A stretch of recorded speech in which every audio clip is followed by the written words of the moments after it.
তারপর একটা ছোট্ট শব্দ, তাই না? এই তারপর ভাবতে ভাবতেই কিন্তু আমাদের গোটা জীবন কখন শেষ হয়ে যায়। What? কি সব উল্টোপাল্টা বলছি, দাঁড়াও একটু বুঝিয়ে বলি। Let's go. নিজেদের যে কোনো শখের কাজ করার জন্য আমরা একটা পারফেক্ট সময়ের জন্য অপেক্ষা করি। জীবনে এখন অনেক স্ট্রেসটা চলে যাক, তারপর আমরা সুস্থ মস্তিষ্কে কোনো একটা শখের কাজ করব, এটাই আমরা ভেবে থাকি। কিন্তু আসলেই স্ট্রেস ফ্রি লাইফ হয় না। চিন্তা মাথা থেকে যেতে না যেতেই অন্য চিন্তা এসে হাজির হয়। আসলেই আমি নিজেও তারপর একটা পারফেক্ট সময়ের অপেক্ষা করে লাইফের অনেকটা সময় নষ্ট করেছি। এখন আমি পারফেক্ট সময় খুঁজি না, এখন আমি সময়টাকে পারফেক্ট বানাই। তাই যে কোনো শখের কাজ করার জন্য আমি আর কোনো সুযোগই হাতছাড়া করি না। ব্যক্তিবিশেষে সবার শখের কাজ এক এক রকম। আমার তো নাচ, গান, কবিতা, ড্রয়িং, আর্ট অ্যান্ড ক্রাফট, সেলাই, এগুলো সবই ভালো লাগে। এগুলো সবই আমার খুব শখের কাজ।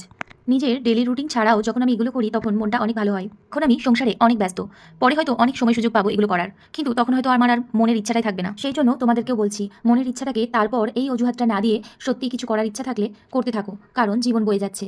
আমার অতি মূল্যবান সময় খরচ করে আমি একটি মাত্র মোল্ড দিয়ে আমি এই ক্যান্ডেল বোকেগুলো বানিয়েছিলাম। এগুলো এত সুন্দর আর এত কিউট দেখতে হয়েছে, এটা আলাদা ব্যাপার যে কেউ বুঝতেই পারছিল না এটা খায় না মাথায় দেয়। ও আচ্ছা, তোমাদের আগে বলিনি, এগুলো গেছিল মেলাতে বিক্রি হওয়ার জন্য। যাই হোক, ঘরের ছেলে মতলব ঘরের জিনিস ঘরে ফিরে এসেছে। অ্যাকচুয়ালি কেউ বোঝেইনি এটা ক্যান্ডেল ছিল। আমার ফার্স্ট লিপার নাট, জানি বেকার হয়েছে, নেক্সট টাইম ভালো করে ট্রাই করবো। ভেলাই দুটো তো আগেই বানিয়েছিলাম, আর এটা অ্যানাদার ওয়ান। সাথে ছিল নতুনত্ব কিছু ফ্রিজ ম্যাগনেটগুলো অনেক ভেবেচিন্তে আলাদা আলাদাভাবে বানিয়েছি, সবগুলো ডিফারেন্ট। যদি বিক্রি না হয় তাহলে আমার কাছে থাকবে, সেই কারণে এগুলো বিভিন্নভাবে বানানো। এক্ষেত্রে আমার বুদ্ধি তারিফ করতেই পারেন।